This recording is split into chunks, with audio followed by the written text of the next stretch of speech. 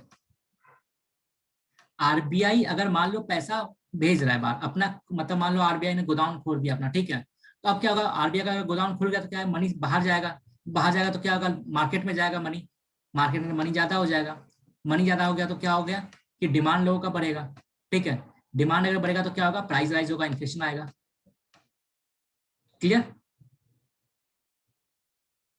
और वही अगर मान ले कि आरबीआई के पास पैसा आ रहा है, ठीक है ना, आरबीआई के पास पैसा आ रहा है मार्केट से, तो क्या होगा, मार्केट के अंदर पहले के मुकाबले अब कम पैसा होगा, क्लियर।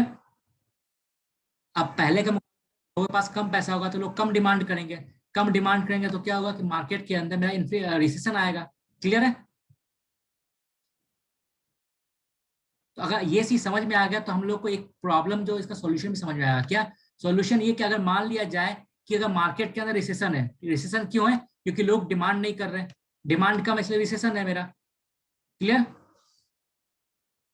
डिमांड कम है मेरा मार्केट के अंदर, ठीक है, इसलिए क्या हो रहा है कि रिसेशन आ गया मेरा। तो अगर मान लो रिसेशन कम है मेरा, ठीक है, रिसेशन आ गया इकोनॉमी के अंदर, मान लो रिसेशन है मेरा, ठीक है, रिसेशन क्यों है, बिकॉज डिमांड कम है, इज इट क्लियर और नॉट? रिसेशन क्यों है मार्केट के अंदर, बिकॉज डिमांड कम है, ठीक है। अब डिमांड कम क्यों है, क्योंकि लोगों के पास पैसे कम है, क्लियर है, लोगों के पास पैसे कम है इसलिए डिमांड कम है, क्लियर। हेलो, ठीक है। तो इसका मतलब क्या, अगर मेरे को रिसेशन का प्रॉब्लम सॉल्व करना है इकोनॉमी के अंदर, तो मेरे को क्या करना पड़ेगा, मार्केट के अंदर मनी सप्लाई को इंक्रीज करना पड़ेगा, जिससे कि लोगों के हाथ में पैसा जाए, लोग डिमांड करें और रिसेशन में दूर हो। समझ में आया? हेलो, ठीक है, चलो, हाँ, तो ये हो गया। अब देखो इन्फ्लेशन का सिचुएशन देख लो, ठीक है, इन्फ्लेशन, मार्केट में इन्फ्लेशन का प्रॉब्लम क्यों है, बिकॉज लोगों के पास मनी ज्यादा है, ठीक है, मनी ज्यादा, मार्केट के अंदर इन्फ्लेशन का प्रॉब्लम क्यों है, क्योंकि लोगों का डिमांड ज्यादा है, ठीक है, डिमांड ज्यादा क्यों है, क्योंकि मनी ज्यादा है मार्केट के अंदर, ठीक। तो इसका मतलब क्या, अगर मेरे को इन्फ्लेशन कंट्रोल करना है या इन्फ्लेशन कम करना है, तो मार्केट के अंदर से अगर मैं मनी सप्लाई को रिड्यूस कर दूंगा तो मैं इन्फ्लेशन कम हो जाएगा, लोगों का डिमांड कम हो जाएगा, क्लियर है कि नहीं? मेरा मार्केट के अंदर अंदर जो है इन्फ्लेशन का प्रॉब्लम क्यों हो रहा है, बिकॉज कहीं ना कहीं लोगों का डिमांड ज्यादा है, इसलिए इन्फ्लेशन हो रहा है, चीजों का दाम बढ़ रहा है, ठीक है। अगर लोग अपना डिमांड कम कर देंगे तो इन्फ्लेशन भी कम हो जाएगा, ठीक है। अब लोग डिमांड ज्यादा क्यों कर रहे हैं, बिकॉज लोगों के पास पैसे हैं, क्लियर है? इसका मतलब क्या, अगर मेरे को इन्फ्लेशन कंट्रोल करना है तो मेरे को क्या करना पड़ेगा कि लोगों के पास से जो पैसे ज्यादा है उसको एक टाइप से पैसे लेना पड़ेगा वापस। क्लियर है? अगर मार्केट के अंदर मनी सप्लाई को मैं रिड्यूस कर दूंगा तो मेरा इन्फ्लेशन भी रिड्यूस हो जाएगा। ठीक है? हाँ,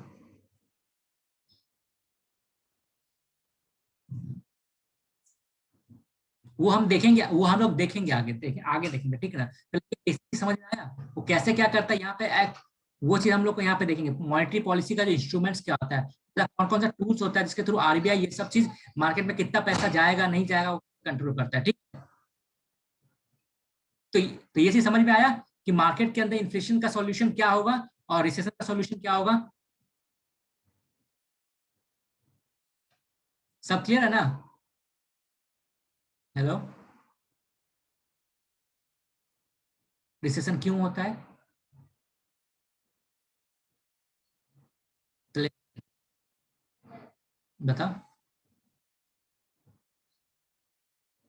नहीं नहीं नहीं, इन्फ्लेशन का मतलब सॉरी रिसेशन क्यों होता है? बिकॉज लोगों का डिमांड कम है, सामान बिक नहीं रहा है। ठीक है? रिसेशन ऐसा सिचुएशन होता है जहाँ पे लोगों का डिमांड कम होता है, ठीक है, सामान बिकता नहीं है। इसके कारण क्या होता है कि इंडस्ट्री को अपना प्रोडक्शन कम करना पड़ता है, इसके कारण कि उसको लेबर शॉर्टेज करना पड़ता है। ठीक, तो इन सब का रूट क्या है कि मार्केट के अंदर डिमांड कम होना। क्लियर है? तो रिसेशन कब आता है? जब मार्केट के अंदर डिमांड कम होता है मेरा। ठीक, समझ में आया चीज? डिमांड कम क्यों है? क्योंकि लोगों के पास पैसा ही नहीं है। ठीक है, तो इसका मतलब क्या कि अगर मैं लोगों को पैसे दे दूंगा, ठीक है, तो क्या होगा, लोगों का डिमांड बढ़ेगा। डिमांड बढ़ेगा तो रिसेशन में प्रॉब्लम सॉल्व हो जाएगा। तो इसके लिए क्या होता है, गवर्नमेंट अलग अलग स्कीम्स के थ्रू या फिर आगे देखेंगे अनुकूल। ठीक है, तो मेनली क्या, मोर मनी सप्लाई हमने इन्फ्लेशन। क्लियर है? अब समझ में आ गया? तो मार्केट के अंदर अगर मनी सप्लाई ज्यादा हो जाएगा तो मेरा इन्फ्लेशन आएगा। क्लियर है? अब तो क्लियर हो जाना चाहिए चीज। ठीक है, मार्केट के अंदर मनी सप्लाई अगर मेरा ज्यादा है तो इन्फ्लेशन आएगा। इन्फ्लेशन क्या होता है कि प्रोडक्शन मेरा सेम होता है बट डिमांड अचानक से बढ़ जाता है मेरा। ठीक है, जैसे एग्जांपल मान लो गर्मी के मौसम में प्याज तो मेरा उतना का उतना ही, लेकिन अचानक से सप्लाई अचानक से कम हो जाता है मेरा। ठीक है, अगर मान लो मेरे को इन्फ्लेशन से लड़ना है, तो अगर इन्फ्लेशन से लड़ना है इसका मतलब क्या, इन्फ्लेशन का रूट कॉज क्या है कि भैया डिमांड ज्यादा होना। डिमांड ज्यादा क्यों है? बिकॉज मनी सप्लाई ज्यादा है। ठीक है, तो इसका मतलब क्या, अगर मेरे को इन्फ्लेशन से लड़ना है तो मेरे को मनी सप्लाई को डिक्रीज करना पड़ेगा। क्लियर? इज इट क्लियर और नॉट? ठीक है, तो अब देखते हैं हम लोग कैसे अब इन्फ्लेशन से लड़ सकते हैं। ठीक है, रिड्यूस मनी सप्लाई, ये सॉल्यूशन रहा कि इन्फ्लेशन का रीजन क्यों है, भैया लोगों के पास ज्यादा पैसा है, लोग ज्यादा डिमांड कर रहे हैं, तो उनसे पैसा कम कर लिया जाए उनके पास से। कैसे कम कर सकते हो? आप एक्स्ट्रा टैक्स लगा दो उनके ऊपर।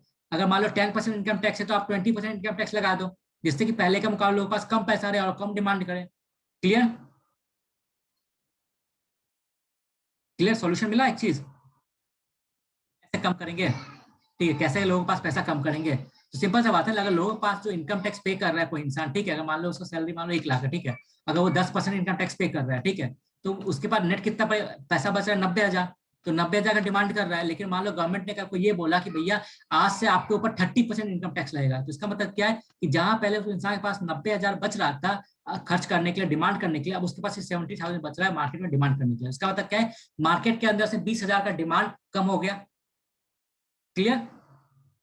तो हो गया मनी सप्लाई कम। क्लियर है ये चीज? तो इन्फ्लेशन से लड़ने के लिए हम क्या करेंगे, मनी सप्लाई को रिड्यूस कर देंगे। ठीक, टाइट मनी पॉलिसी अडॉप्ट करेंगे, डियर मनी पॉलिसी अडॉप्ट करेंगे। ठीक है, तो इसी चीज का नाम है सेम चीज। ठीक है, टाइट मनी पॉलिसी का मतलब क्या कि मनी का, डियर मतलब कोई चीज, अगर मान लो डियर का मतलब क्या होता है, वो चीज प्यारा है, ठीक है, एग्जाम्पल, तो क्या होता है उसको हम जल्दी खर्चा नहीं करते। ठीक है, एग्जाम्पल, अगर मान लो कि किसी ने 1 रुपए का नोट दिया, ठीक है, शगुन में, तो सिंपल सा बात है वो 1 रुपए का नोट खर्चा करते नहीं हम लोग, रखे रखा ही रहता है क्योंकि वो डियर होता है हम लोग को। ठीक है, तो जो डियर होता है इसका मतलब क्या होता है, खर्चा नहीं करते। ठीक, ठीक है, उसको बचाते हैं या फिर वो करते हैं। ठीक, तो टाइट मनी पॉलिसी भी वही चीज है। डिफ्लेशन से लड़ने का तरीका, डिफ्लेशन क्यों होता है, बिकॉज मार्केट के अंदर क्या, डिमांड कम है आपका। ठीक है, डिमांड कम क्यों है, क्योंकि मार्केट के अंदर मनी कम है। ठीक, तो इसका मतलब क्या कि हम यहाँ पे क्या करेंगे, मनी सप्लाई इंक्रीज कर देंगे मार्केट के अंदर। कैसे करेंगे, अगर मान लो गवर्नमेंट आज के डेट में मान लो 30% इनकम टैक्स ले रहा है, ठीक है, तो हम ये बोलेंगे कि अगर मान लो गवर्नमेंट 10% का इनकम, सॉरी 30% का इनकम टैक्स चार्ज कर रहा है। तो इसका मतलब क्या, आज के डेट में इंसान के पास कितना होगा, 70,000 होगा खर्च करने के लिए, ठीक है। वो 70,000 का डिमांड कर रहा है मार्केट के अंदर।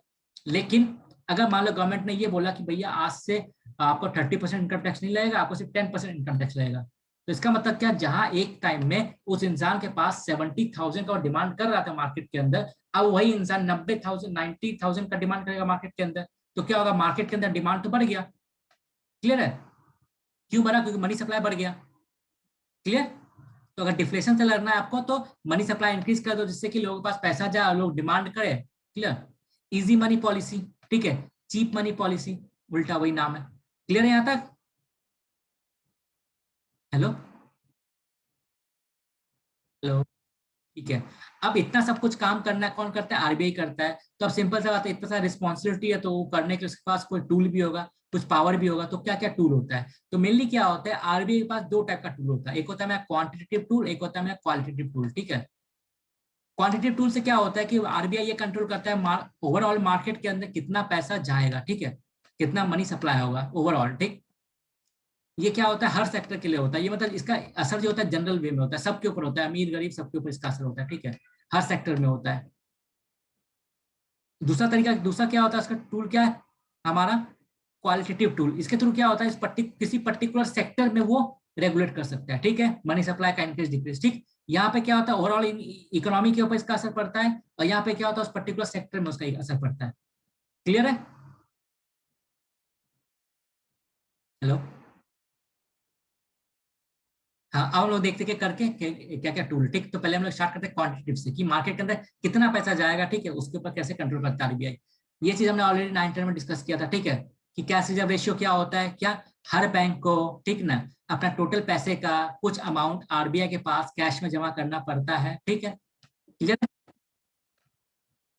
ये नंबर्स भूल जाओ अभी, क्योंकि ये तो आउटडेटेड हो गया। ठीक है, ये 4% तो ये, बट ये 18% हो चुका है। का जो भी हो वो अपडेट होना पड़ता है, क्योंकि यहाँ पे क्या होता है, हर कभी भी चेंज हो सकता है चीजें।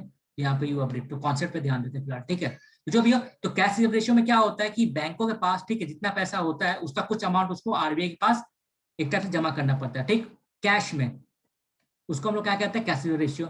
सेकेंड क्या होता है, स्टैट्यूटरी लिक्विड रेशियो। ये क्या होता है, बैंकों को, ठीक है,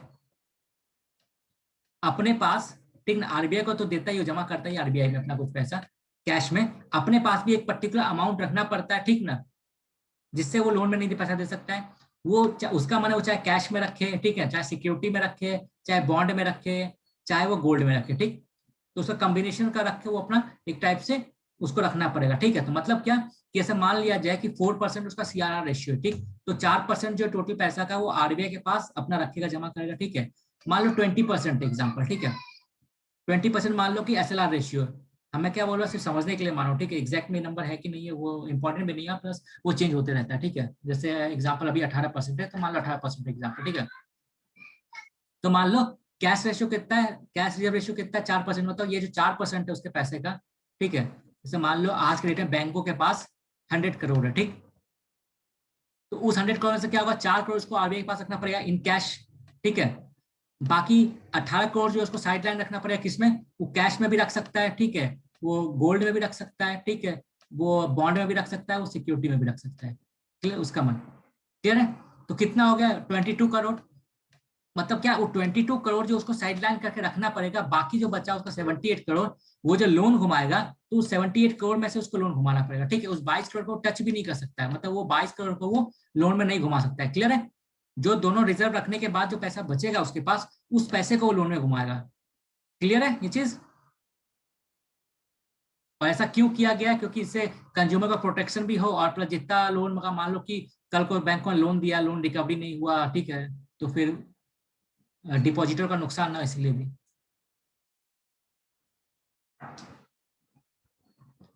ठीक है, अब ये जो अब देखो क्या होता है, बैंक के अंदर डिपॉजिटर अपना पैसा जमा करता है, ठीक है, पैसा निकाल भी सकता है, जमा भी कर सकता है अपना। ठीक है, बोरोवर क्या कर रहा है कि अपना पैसा बोरो कर रहा है बैंक से। ठीक, तो जो डिपॉजिटर होता है उसको बैंक क्या अपना अपना मतलब 6-7% इंटरेस्ट देता है, जो मैंने मान लो 5% इंटरेस्ट दे रहा है। ठीक है, जिसने मैं बैंक से लोन लिया, ठीक, उसको वो मान लो 15% इंटरेस्ट दे रहा है, तो बीच का जो पैसा बचा 10% वो बैंक का प्रॉफिट है। ठीक है, तो वही चीज है, interest receive from borrowers minus interest deposit paid to depositors.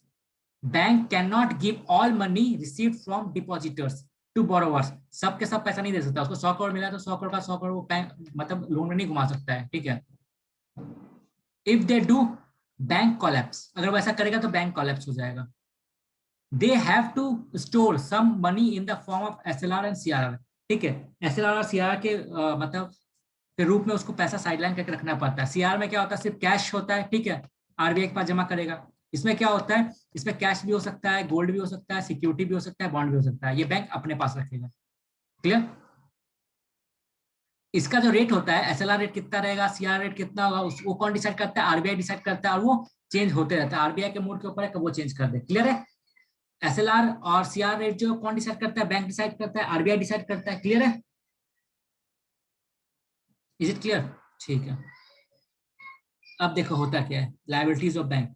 अब देखो, अब दो टाइप का बैंकों के पास दो टाइप का लायबिलिटीज होता है। देखो दो चीज होता है, एक होता है एसेट्स होता है, एक होता है लायबिलिटीज, ठीक है। लायबिलिटीज का मतलब क्या है कि आपने किसी से कुछ लिया है, कल को आपको चुकाना पड़ेगा, तो वो होता है लायबिलिटीज उधारी, ठीक है। तो जैसे मान लो बैंकों के अंदर क्या होता है कि दो टाइप का लायबिलिटी होता है, मतलब कंज्यूमर मान लो डिपॉजिटर है, अपना पैसा जमा कर रहा है, ठीक है, बैंकों के अंदर। तो सिंपल सा बात है, अगर वो जमा कर रहा है तो आज ना कल तो मांगेगा ही पैसा अपना। सिंपल सा बात है। तो मेनली जो बैंकों के अंदर लोग पैसा जमा करते हैं, दो टाइप का डिपॉजिट होता है, ठीक है। एक होता है डिमांड लायबिलिटीज बैंकों के ऊपर, एक होता है टाइम लायबिलिटीज, ठीक है। डिमांड वाला क्या होता है, भैया आपने पैसा जमा किया बैंकों के अंदर, जाके आज आपने जमा किया, कल आप निकाल सकते हो, ठीक है। मतलब जब मन तब आप निकाल सकते हो, ठीक, आपके मूड के ऊपर है। सेकंड टाइप का डिपॉजिट क्या होता है कि भैया आपने पैसा जमा किया, फिक्स डिपॉजिट टाइप का, ठीक है, कि आप 5 साल 7 साल के पहले आप नहीं निकालोगे, निकालोगे तो आपका पेनल्टी कटेगा। क्लियर है। तो बैंकों के ऊपर दो टाइप का लायबिलिटीज होता है, एक होता है डिमांड लायबिलिटीज, कि भैया कंज्यूमर कभी भी आके आपसे पैसा मांग सकता है, वो आपके ऊपर लायबिलिटीज है, कंज्यूमर पैसा, डिपॉजिट का पैसा। एक होता है टाइम लायबिलिटीज, मतलब क्या कि एक पर्टिकुलर टाइम का आपको पैसा उतना देना है। क्लियर। लायबिलिटीज क्या होता है बैंक का, bank have to pay back to depositors with interest. बैंकों को मतलब जो डिपॉजिटर है उसको उसका पैसा लौटाना है विद इंटरेस्ट, ठीक है। तो प्रिंसिपल प्लस इंटरेस्ट क्या होता है, बैंकों का लायबिलिटीज होता है। अब दो टाइप का लायबिलिटी में देखा, डिमांड लायबिलिटीज और टाइम लायबिलिटीज। डिमांड में मैंने क्या बताया कि कंज्यूमर कभी भी आके अपना पैसा जमा कर सकता है, कभी पैसा आके निकाल सकता है।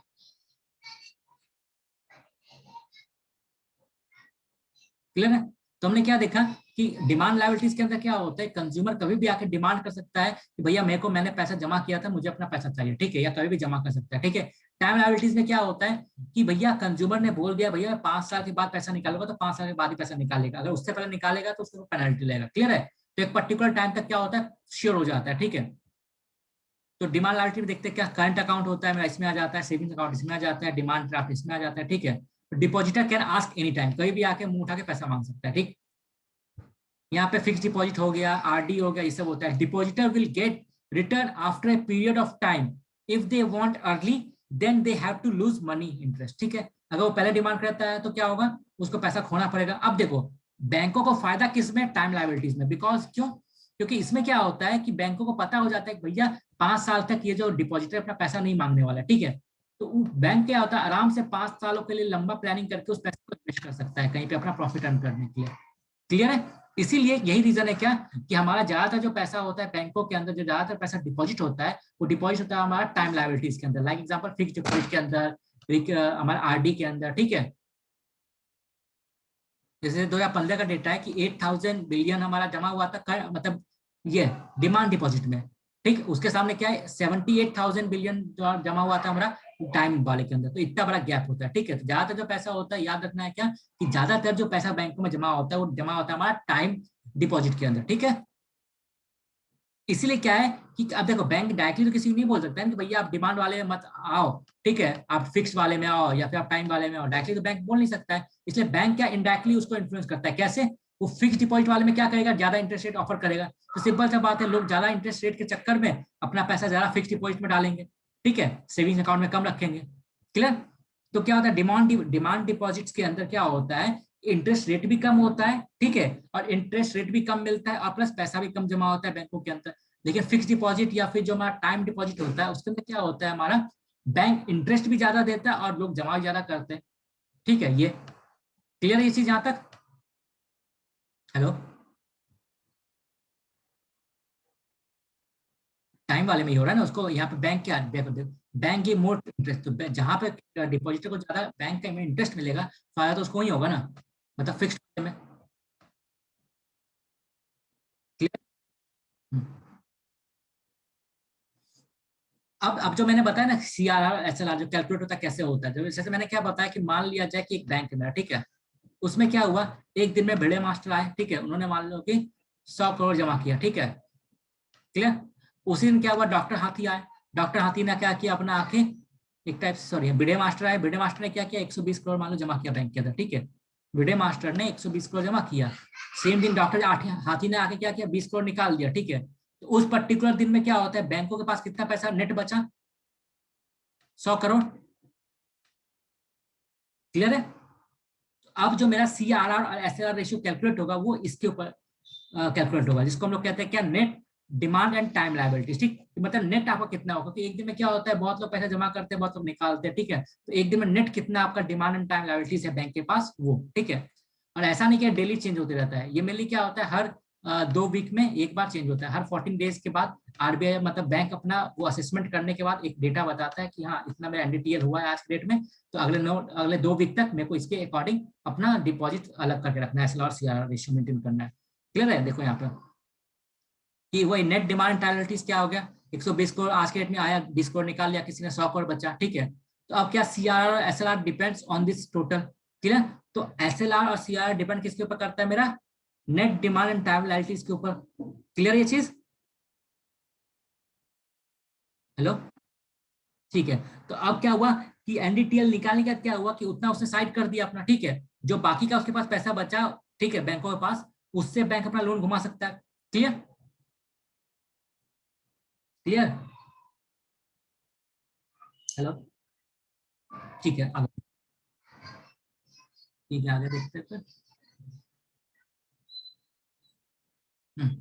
अब देखते हैं एसएल और सीआर रेशियो में क्या डिफरेंस है, ठीक है, मेनली। तो डिफरेंस तो ये रहा क्या कि भैया सीआर रेशियो से बैंक एक भी रुपया नहीं निकाल सकता है, ठीक। क्लियर। और इसमें क्या होता है, सीआर रेशियो में क्या होता है, सिर्फ कैश रहेगा, ठीक है। एसएलआर वाले में क्या होता है, कैश भी हो सकता है, गोल्ड भी हो सकता है, सिक्योरिटीज भी हो सकता है, बॉन्ड भी हो सकता है, ठीक है। इसमें क्योंकि ये पैसा सिर्फ कैश में रहता है, इसलिए क्या होता है, इसमें कोई प्रॉफिट अर्न नहीं कर सकता है सीआर वाले में, ठीक है। लेकिन क्या कि मान लिया जाए एसएलआर कोटा के अंदर क्या है, बैंकों ने मान लिया जाए कि कैश भी रखा है, गोल्ड भी रखा है, ठीक है, और एक टाइप से पेपर भी रखा है, ठीक, सिक्योरिटी पेपर बॉन्ड भी रखा है। तो कल को मान लो गोल्ड का प्राइस बहुत ज्यादा इंक्रीज हो जाता है, ठीक है, तो क्या हो सकता है, उससे पैसा निकाल के बैंक का प्रॉफिट भी अर्न कर सकता है, और उतना का जितना पैसा उसने गोल्ड निकाला उतना का बॉन्ड खरीद के उसने रख लिया, प्रॉफिट अर्न कर सकता है। क्लियर है। तो एसएलआर वाले में क्या होता है कि बैंक प्रॉफिट अर्न कर सकता है, बट सीआर वाले में प्रॉफिट अर्न नहीं कर सकता, बिकॉज यहाँ पर सिर्फ कैश ही है। क्लियर। हेलो। ठीक है। Only cash money can be converted into monetary form any time कर सकता है, ठीक। ये क्या है, बैंक इसमें प्रॉफिट भी अर्न कर सकता है, ठीक है। सीआर रेशियो भी सबको मेंटेन, सभी बैंकों को, एसएलआर भी सभी बैंकों को करना पड़ता है। सभी के साथ ये प्रॉब्लम हो रहा है क्या। नहीं मैं हाँ, मैं ही बीच में रुक रहा हूँ, मैं ही बीच में रुक रहा हूँ थोड़ा सा, ठीक है। ठीक है जो भी हो। अगर अगर मान लिया जाए सभी बैंकों को मेंटेन करना पड़ता है एसएलआर और सीआरआर रेशियो, अगर मान लो बैंक ने नहीं किया, ठीक है, तो क्या होता है, उनके ऊपर आरबीआई पेनल्टी लगाता है, ठीक है। क्लियर है। क्लियर। सभी बैंकों को एसएलआर सीआरआर रेशियो मेंटेन करना पड़ता है, अगर वो मेंटेन नहीं करते तो आरबीआई के ऊपर पेनल्टी लगा सकता है, ठीक है। सीआर रेशियो में क्या होता है, कोई प्रॉफिट नहीं होता, सिर्फ कैश होता है। यहाँ पे सम प्रॉफिट बैंक अर्न कर सकता है, ठीक है। ये क्या होता है, सीआर रेशियो क्या होता है, आरबीआई के पास रहता है मेरा, ठीक है। और और मेरा एसएलआर रेशियो क्या होता है, मेरा बैंकों के पास रहता है। क्लियर है ये वाला। अब हम लोग ये देखते हैं इसका यूज करके आरबीआई कैसे इन्फ्लेशन को कंट्रोल कर सकता है, ठीक है। यहां तक क्लियर चीजें। हेलो। ठीक है। अब हाँ, अब बस ये सोचना, मैंने क्या बोलता है, मान लो बैंकों के पास 100 करोड़ पैसा देने के लिए, ठीक ना। अगर बैंकों को मैंने ये बोल दिया भैया आप 25 करोड़ में से लोन नहीं घुमा सकते हो, ठीक। एसएलआर सीआर रेशियो मिला के आपको मान लो 24% है, ठीक है। अब क्या बैंकों के पास कितना घुमाने के लिए पैसा, 76 करोड़, ठीक। क्लियर। लेकिन अगर मैं ये बोल दिया जाए, ठीक है, तो अब अगर मैं मान लो आज के डेट में ये बोलता हूँ नहीं आप एसएलआर शेयर रेशियो मिला के आप जो 24% रख रहे थे ना, मैंने उसका रेट इंक्रीज कर दिया है। इंक्रीज करके अब क्या हो रहा है कि एसएलआर शेयर रेशियो मैंने मिलाकर 30% कर दिया, ठीक है। अब क्या होगा, जहां बैंक एक टाइम में 76 रुपए लोन में घुमा पा रहा था, अब क्या बैंक करेगा, सिर्फ 70 रुपीज ही घुमा पाएगा लोन के अंदर। क्लियर है? हेलो, ये क्लियर हुआ तो ये चीज? ठीक है। तो इसका मतलब क्या है कि बैंकों को अब पहले के मुकाबले कम पैसा घुमाना है, ठीक है, उसके पास कम पैसा है लोन में देने के लिए, लेकिन उसको अपना प्रॉफिट, तो अपना सेम प्रॉफिट रखने के लिए वो क्या करेगा, इंटरेस्ट रेट जो पहले देता था उससे ज्यादा इंटरेस्ट रेट वसूलेगा, क्योंकि उसके पास पैसा कम है अब। किसी समझ में आया कि नहीं? हाँ, क्योंकि पहले बैंक के पास कितना था, पहले बैंक के पास 76 रुपीज था, ठीक है। तो जिस रेट में मान लो घुमा रहा था, पैसा दे रहा था, प्रॉफिट अर्न कर रहा था, अब उसके पास कम पैसा है, तो मतलब क्या, उस कम पैसे को ही घुमा के उसको अपना प्रॉफिट मेंटेन करना है। तो नेचुरल सा बात है कि उसको अपना पहले के मुकाबले, ठीक है, अब उसको हाई इंटरेस्ट में लोन देना पड़ेगा। क्लियर है? ये चीज क्लियर है कि नहीं, बताओ पहले, फिर आगे बढ़ते हैं। ठीक है। तो मतलब क्या कि लोन आप पहले के मुकाबले क्या हुआ, महंगा हो गया लोन, लोन का इंटरेस्ट रेट अब ज्यादा हो गया। क्लियर? अब लोन का इंटरेस्ट रेट ज्यादा हो गया, इसलिए क्या हुआ कि नॉर्मल कंज्यूमर को क्या लगेगा, भैया लोन बहुत महंगा मिला इसलिए अभी हम नहीं लोन लेंगे, ठीक है। तो क्या होगा, कंज्यूमर का डिमांड कहीं ना कहीं डिक्रीज कर जाएगा मेरा, क्योंकि अपना जो खरीदने का प्लान कर रहा होगा वो उसको टाल देगा, बिकॉज अभी इंटरेस्ट रेट हाई हो गया है। क्लियर? अब यहाँ से क्लियर हो जाएगा, अब इस फ्लो चार्ट से क्लियर हो जाएगा इजी। ठीक है, तो मैंने बहुत ही सिंपल वे में फ्लो चार्ट से इसको बनाया था। देखो, अब इन्फ्लेशन से कैसे कंट्रोल करेगा, देखो ये सिंपल याद रखना, क्या इन्फ्लेशन से कंट्रोल करने के लिए हमने क्या सीखा था कि भैया इन्फ्लेशन क्यों होता है, बिकॉज लोगों का डिमांड ज्यादा हो गया, ठीक है। लोगों का डिमांड ज्यादा क्यों होता है, क्योंकि उनके पास पैसे ज्यादा हो गए। तो सिंपल सा बात है, अगर मैं इन्फ्लेशन को कंट्रोल करना है तो मैं लोगों के पास से पैसे कम कर दूं, तो लोगों के पास अगर पैसे कम होंगे तो उनका डिमांड कम हो जाएगा। क्लियर है? डिमांड कम तो इन्फ्लेशन कम। ठीक, तो यहाँ देखते हैं आरबीआई कैसे काम करता है ये चीज। अगर मान लिया जाए आरबीआई ने कल को एसएलआर सीआर रेशियो बढ़ा दिया, ठीक है, तो अब इसका इंपैक्ट क्या पड़ेगा, एसएलआर सीआर रेशियो ज्यादा ज्यादा बढ़ा दिया तो मतलब क्या, बैंकों के पास पहले कंपेयर में कम पैसा बचेगा, bank have less money left. Is it clear और नॉट? हर स्टेप पे बताना क्लियर हो रहा है कि नहीं? अगर मान लो आरबीआई ने एसएलआर सीआर रेशियो बढ़ा दिया है, तो बैंकों के पास पहले कंपेयर में कम पैसा है अब। क्लियर? तो अब इसका मतलब क्या कि बैंकों को अपना इंटरेस्ट रेट बढ़ाना पड़ेगा, जिससे कि उनका प्रॉफिट मार्जिन सेम रहे। क्लियर? तो इसके कारण क्या होगा, लोन महंगा हो जाएगा, लोन महंगा हो तो क्या, कंज्यूमर का डिमांड कम हो जाएगा, कंज्यूमर का डिमांड कम होगा तो क्या होगा कि प्राइस राइज कर डिक्रीज करेगा मेरा, ठीक है। प्राइस डिक्रीज करेगा तो क्या होगा, इन्फ्लेशन कंट्रोल हो गया मेरा। क्लियर? हेलो? ठीक है, चलो अब देखते हैं डिफ्लेशन से कैसे लड़ेगा। तो हमने क्या देखा था, डिफ्लेशन क्यों होता है मार्केट के अंदर, डिफ्लेशन या रिसेशन क्यों होता है, ठीक है। ये क्यों होता है मेरा, क्योंकि क्या होता है डिफ्लेशन में लोगों का डिमांड कम हो जाता है, ठीक है। लोगों का डिमांड कम क्यों है, क्योंकि लोगों के पास कम मनी है, ठीक है। तो सिंपल सा बात है, अगर मेरे को डिफ्लेशन का प्रॉब्लम सॉल्व करना है तो मेरे को लोगों के पास पैसा देना पड़ेगा, ठीक है। तो हम कैसे करेंगे कि जो जो, जो मेरा एसएलआर सीआर रेशियो था पहला, ठीक है, अगर मान लो आरबीआई ये बोले कि भैया पहले आपका 20% था, अब मैं 10% कर रहा हूँ, तो इसका मतलब क्या, बैंकों के पास पहले के मुकाबले ज्यादा पैसा है, ज्यादा पैसा है तो क्या होगा, बैंक पहले के मुकाबले सस्ते रेट पे थोड़ा मतलब लोन देंगे, सस्ते रेट पे लोन मिलेगा तो लोग खरीद लोन लेंगे और खरीदेंगे, खरीदेंगे तो फिर वही मार्केट में डिमांड क्रिएट होगा। तो डिफ्लेशन कैसे कंट्रोल किया जाए, RBI decrease CRR and SLR. Clear? जिससे क्या होगा, bank have more money. Clear? बैंकों के पास अगर ज्यादा पैसा होगा तो क्या होगा, they reduce interest rate. Clear? अब बैंकों को में अगर इंटरेस्ट रेट कम हो जाएगा तो क्या होगा, लोग अट्रैक्ट होकर जाएंगे बैंकों के पास लोन लेने, people can borrow more, demand will increase, price will rise, deflation control. Clear? Clear है ये चीज यहां तक? क्लियर है कि नहीं सबका? ठीक है, आप देख लेते रिवाइज कर लेते क्या, इन्फ्लेशन। अगर मान लो इन्फ्लेशन फाइट करना है हम लोगों को तो क्या करना पड़ेगा, एसएलआर सीआर रेशियो बढ़ाना है। क्लियर है? अगर डिफ्लेशन से लड़ना है तो दोनों घटाना है, बढ़ाएंगे। मतलब इन्फ्लेशन से अगर मेरे को लड़ना है तो दोनों रेशियो में बढ़ा दूंगा, दोनों रेशियो बढ़ाऊंगा तो क्या होगा, बैंकों के पास कम पैसा बचेगा, बैंकों के पास कम पैसा बचेगा तो लोन महंगा हो जाएगा, लोन महंगा होगा तो कंज्यूमर लोन कम लेगा, कंज्यूमर को लोन कम लेगा तो क्या होगा, डिमांड में डिक्रीज कर जाएगा, इन्फ्लेशन कंट्रोल हो गया। क्लियर। अब वही डिफ्लेशन से अगर लड़ना है तो क्या होगा कि मैं क्या करूंगा अपना कि पहले के मुकाबले जो CRR और SLR रेशियो था उसको मैं क्या करूंगा और कम कर दूंगा। और कम करूंगा तो क्या होगा, बैंकों के पास ज्यादा पैसा बचेगा, बैंकों के पास ज्यादा पैसा बचेगा तो बैंक और लोन देंगे सस्ते रेट पे। सस्ते रेट पे लोन देंगे तो लोग अट्रैक्ट होंगे और उनसे लोन लेंगे और फिर खरीदारी करेंगे तो इकोनॉमी में फिर डिमांड क्रिएट होगा। क्लियर है? क्लियर है? तो ये समझ में आ गया कि SLR और CRR का यूज करके RBI कैसे इन्फ्लेशन कंट्रोल करता है। क्लियर। अब अगला tool open market operation. Open market operation वो क्या होता है, देखो गवर्नमेंट को मान लिया जाए को पैसे की जरूरत होता है, ठीक है, तो गवर्नमेंट क्या करता है, एक सिक्योरिटी छापता है, बॉन्ड छापता है, RBI को बॉन्ड दिया, पेपर दिया, ठीक ना, RBI से वो पैसा लेता है। क्लियर है?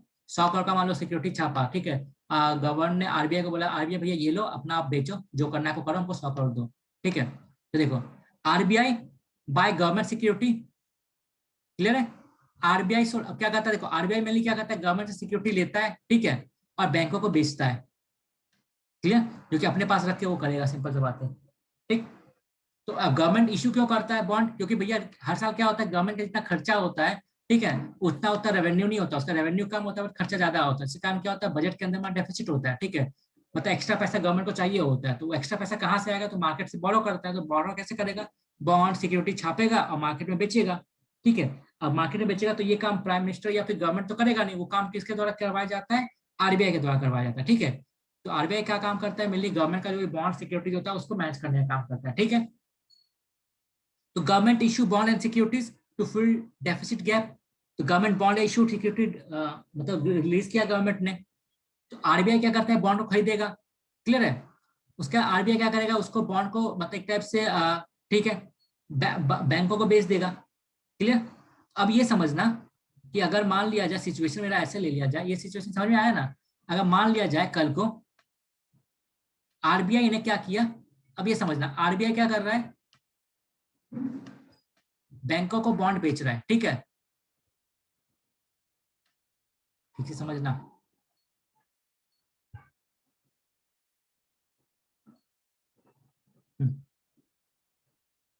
ये रहा मेरा RBI। ठीक है,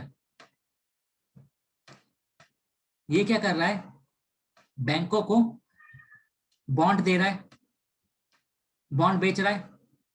क्लियर? हेलो। अब सवाल ये आएगा, बैंक बॉन्ड क्यों खरीदेगा, क्योंकि भैया जरूरी तो नहीं ना कि बैंकों का सब लोन में लोग ले ही। ठीक है, तो बैंकों के पास अगर कुछ एक्स्ट्रा पैसा होता है तो वो लोग अपना मतलब पैसा ऐसे रखता नहीं, वो लोग क्या करता है, कुछ ना कुछ इन्वेस्ट कर लेता है। ठीक है, तो गवर्नमेंट सिक्योरिटी में इन्वेस्ट करता है। ठीक, तो क्या हुआ, RBI ने बैंकों को बॉन्ड बेचा। अब बॉन्ड बैंक खरीदेगा तो RBI को पैसा भी तो देगा ना, वो फ्री में थोड़ी लेगा वो। समझ में आ रहा है ये चीज? RBI क्या होता है, अगर बॉन्ड बेचेगा, ठीक है, बॉन्ड अगर बेचेगा मार्केट के अंदर तो क्या होगा, RBI के पास पैसा आएगा। क्लियर है कि नहीं ये चीज? हेलो।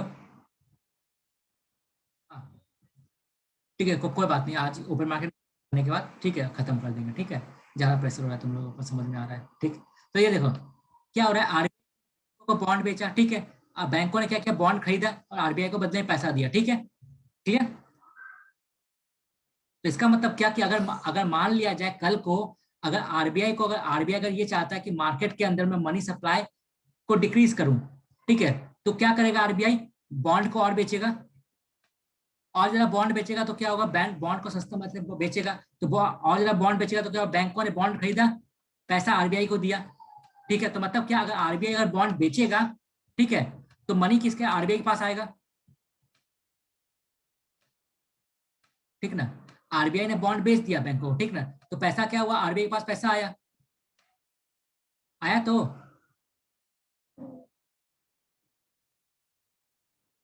RBI ने मान लो बॉन्ड बेचा है, ठीक है, तो RBI ने अगर बॉन्ड, बैंकों को क्या मिला, बैंकों को क्या मिला यहाँ पर, बॉन्ड मिला।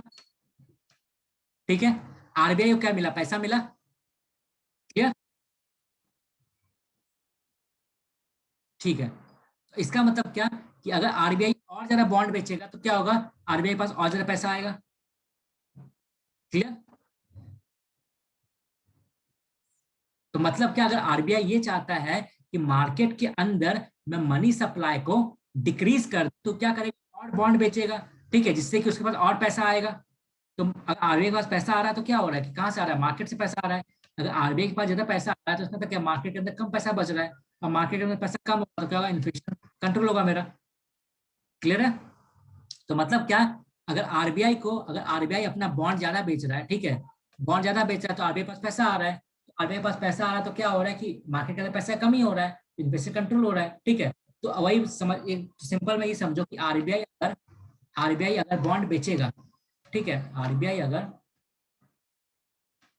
बॉन्ड को बेच रहा है, ठीक है, बॉन्ड को बेच रहा है, ठीक है,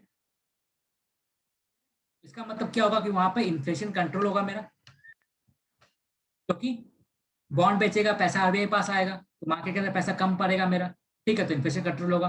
और आरबीआई, सिंपल समझो, ठीक है, आरबीआई मेरा, ठीक है, आरबीआई अगर बॉन्ड बेचेगा तो मतलब क्या, मार्केट में सप्लाई कम होगा, इसमें कोई डाउट? सिंपल वर्ड है, सबसे ज्यादा सिंपल। अगर आरबीआई अगर बॉन्ड बेचेगा, ठीक है, आरबीआई अगर बॉन्ड बेचेगा, इसको ऐसे समझो, अगर मान लिया जाए कि तुम 5 भाई बहन हो, ठीक है, एग्जाम्पल, सबके पास मान लो 50-50 रुपए, ठीक है, क्लियर?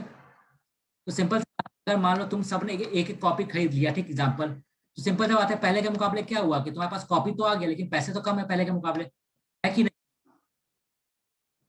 तो सेम चीज यहाँ पर है, अगर आरबीआई ने बॉन्ड बेचा, लोगों ने बॉन्ड खरीद लिया, बैंकों ने बॉन्ड खरीद लिया, तो अब क्या है कि बैंकों के पास पहले कंपेयर में कम पैसा है। क्लियर? ठीक है, तो मतलब क्या कि पैसा कमी हो गया मार्केट के अंदर, ठीक है, तो इन्फ्लेशन कंट्रोल हो गया, ठीक। अगर वही आरबीआई अगर ये काम करे कि भैया उसने क्या किया, बॉन्ड को खरीदना स्टार्ट कर दिया, ठीक है, तो आरबीआई आरबीआई अगर मान लो बॉन्ड खरीदता है तो क्या होगा, मार्केट में पैसा इंक्रीज होगा। क्लियर? क्योंकि आरबीआई ने बॉन्ड खरीदा और पैसा दे दिया दूसरों को, ठीक।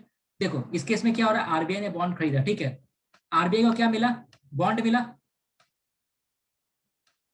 आरबीआई को क्या मिला, बॉन्ड मिला, और आरबीआई ने क्या दिया, पैसा दिया, ठीक है, तो पैसा दिया, पैसा दिया तो हमने क्या देखा, अगर आरबीआई पैसा देता है तो क्या होता है, मैं मनी सप्लाई इंक्रीज होता है मेरा। क्लियर है? इज इट क्लियर और नॉट?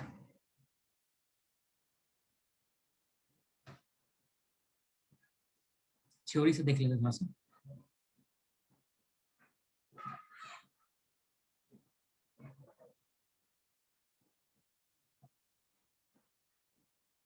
वो गवर्नमेंट से खरीद रहा है, बाकी दूसरे बैंकों को बेच रहा है, ठीक है। तो देखो, bank buy bond, RBI, bank have less money than before, अगर मान लो बैंक और बॉन्ड खरीद रहा है, ठीक ना, बैंकों ने मान लो बॉन्ड खरीद लिया, तो इसका मतलब क्या है कि बैंकों के पास पहले कंपेयर में कम पैसा है। मान लो बैंक ने बॉन्ड ले लिया, खरीद लिया, ठीक है, तो इसका मतलब क्या, बैंकों के पास पहले कंपेयर में जो पैसा है कम है,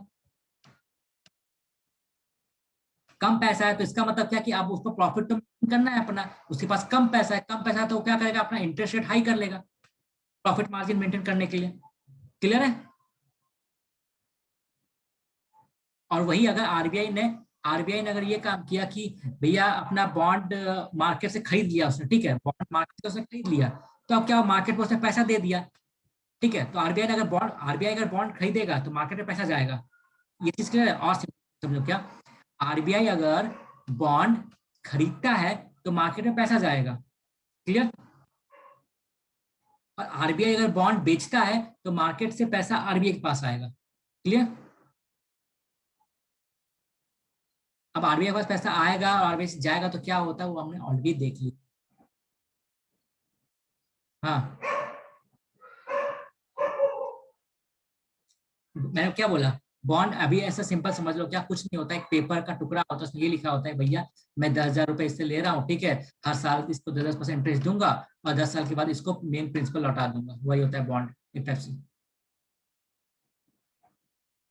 बॉन्ड पेपर साइन करवाते हुए होता है ना, वही सब होता है, बस और कुछ नहीं है।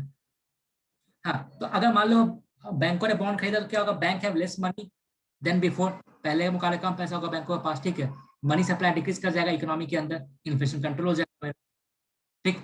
जरूरी नहीं है कि बैंक खरीदे, लेकिन बैंक अपना लॉस को, मतलब एक तरह से एक्स्ट्रा पैसा होता है, ठीक है, तो उसको लॉस होता है तो इसलिए वो खरीद लेता है अपना। अब वही समझो यहाँ पर, ठीक।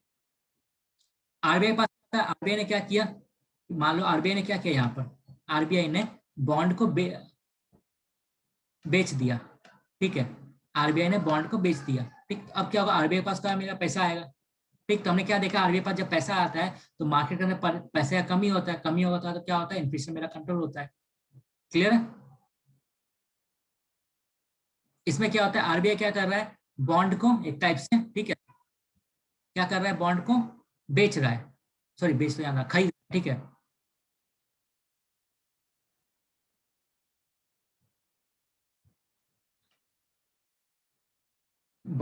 आरबीआई बैंकों को बॉन्ड बेचता है, उससे बॉन्ड खरीदता भी है, ठीक ना, बेचता भी खरीदता भी है। जब आरबीआई को, ठीक ना, ये देखो दोनों काम करता है, जब आरबीआई को मार्केट के अंदर, ठीक है, जब आरबीआई को मार्केट के अंदर मनी सप्लाई बढ़ाना होगा, ठीक है, क्लियर है, का मूड ये होगा कि भैया मनी सप्लाई बढ़ाते हैं, तो वो क्या काम करेगा, बैंकों को बोलेगा, बैंक भैया आपके पास बॉन्ड पड़ा है, एक काम करो आप बॉन्ड मेरे को दे दो, ठीक है, मैं पैसा आपको दे रहा हूँ, इंक्रीज हो गया,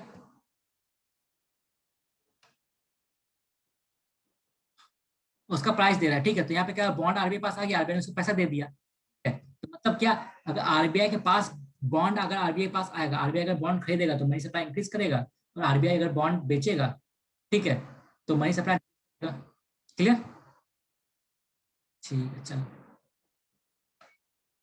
इतना अच्छे से कोई नहीं बताता है बार बार, देखा होगा तुम लोगों ने, ऑनलाइन क्लासेस भी बहुत होगा, नहीं वो तो वन वे होता है, वहाँ को ठीक ठीक है नहीं पूछता है, उसने बता दिया, समझ में आया नहीं आया, फिर आगे बढ़ गया। चलो आगे देखते हैं हम, तो देखते हैं, तो क्या होगा, मनी सप्लाई डिक्रीज होगा, ठीक। तो मतलब क्या, आरबीआई अगर बॉन्ड, अगर मान लिया जाए, ठीक है, आरबीआई अगर बॉन्ड खरीद लेता है, ठीक है, तो क्या होगा, सॉरी आरबीआई अगर बॉन्ड बेचता है, ठीक है, आरबीआई ने अगर मान लो बॉन्ड बेचा, तो क्या हुआ कि उसने क्या किया, बॉन्ड बेचा, ठीक, तो बैंकों ने उसके लिए पैसा दिया, इसका मतलब क्या, मार्केट के अंदर मनी का कमी हो गया, क्लियर, क्योंकि पैसा आरबीआई के पास आ गया। हमेशा ये फॉर्मूला याद रखना, क्या, अगर आरबीआई के पास पैसा आएगा तो मार्केट के अंदर मनी की कमी हो जाएगा, आरबीआई से पैसा जाएगा तो पैसा, मनी याद रखना है, ठीक ना, अगर आरबीआई से पैसा दूर जाएगा, ठीक है, तो मार्केट में मनी सप्लाई इंक्रीज होगा, ये बस याद रखना है। तो ठीक है, बॉन्ड अगर आरबीआई ने क्या किया, बॉन्ड यहाँ पे आरबीआई ने बेचा, ठीक, तो आरबीआई को क्या मिला, पैसा मिला, आरबीआई को पैसा मिल गया, इसका मतलब क्या, मार्केट के अंदर पैसे का कमी हो गया, ठीक है। अगर मार्केट के अंदर पैसे का कमी हो गया तो सिंपल सा बात है, लोन पहले के मुकाबले ज्यादा रेट पे मिलेगा, ठीक है, इन्फ्लेशन कंट्रोल हो गया, ठीक है। अगर लोन महंगा मिल रहा है, ठीक, तो नेचुरल सी बात है, लोग कंज्यूमर जो है कम डिमांड करेगा, ठीक है, कम डिमांड करेगा तो प्राइस अपने आप धीरे नीचे आ जाएगा। अगर मान लिया जाए आरबीआई ने क्या काम किया कि बॉन्ड एक टाइप से खरीदना स्टार्ट किया, ठीक है, तो अगर आरबीआई बॉन्ड खरीदेगा तो क्या होगा कि आरबीआई के पास बॉन्ड आएगा, अब पैसा जाएगा बैंकों के पास, ठीक है, तो मनी सप्लाई इंक्रीज हो गया, मनी सप्लाई अगर इंक्रीज होगा तो क्या होगा, लोन पहले के मुकाबले सस्ता मिलेगा, लोन अगर सस्ता मिलेगा तो लोग मौके का फायदा उठाएंगे, बैंकों से लोन लेंगे और खरीदना स्टार्ट करेंगे चीजों को, ठीक है, तो क्या होगा, डिफ्लेशन कंट्रोल होगा, मेरा प्राइस राइज होगा, ठीक है, डिमांड बढ़ेगा इकोनॉमी के अंदर। यहाँ तक क्लियर है? होगा शॉर्ट में रिवाइज कर लेते हैं। क्या हमने क्या देखा था, CRSLR देखा था, क्या कि अगर लड़ना होगा तो क्या करना पड़ेगा, इन्फ्लेशन से इंक्रीज करना पड़ेगा, जिससे बैंक के पास कम पैसा बचेगा, ठीक है, और कम पैसा बचेगा तो क्या होगा, बैंक लोन महंगा देंगे, ठीक है, लोन महंगा देंगे तो क्या होगा, कंज्यूमर लोन कम लेगा तो डिमांड कम हो जाएगा।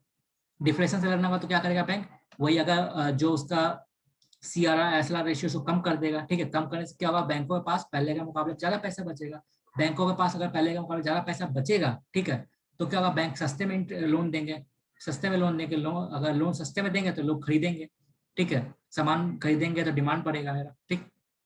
OMR, अगर आरबीआई अगर बेचता है, ठीक है, आरबीआई अगर बेचेगा लोन, मतलब बॉन्ड, सॉरी आरबीआई अगर बॉन्ड बेचता है तो आरबीआई के पास क्या आएगा, मेरा पैसा आ जाएगा, तो आरबीआई के पास अगर पैसा आ गया तो मार्केट में क्या होगा कि मेरा पैसे का कमी हो गया, मार्केट में अगर पैसे का कमी होगा तो लोग का डिमांड कम हो जाएगा, मेरा डिमांड कम होगा तो मेरा इन्फ्लेशन कंट्रोल हो गया, ठीक है।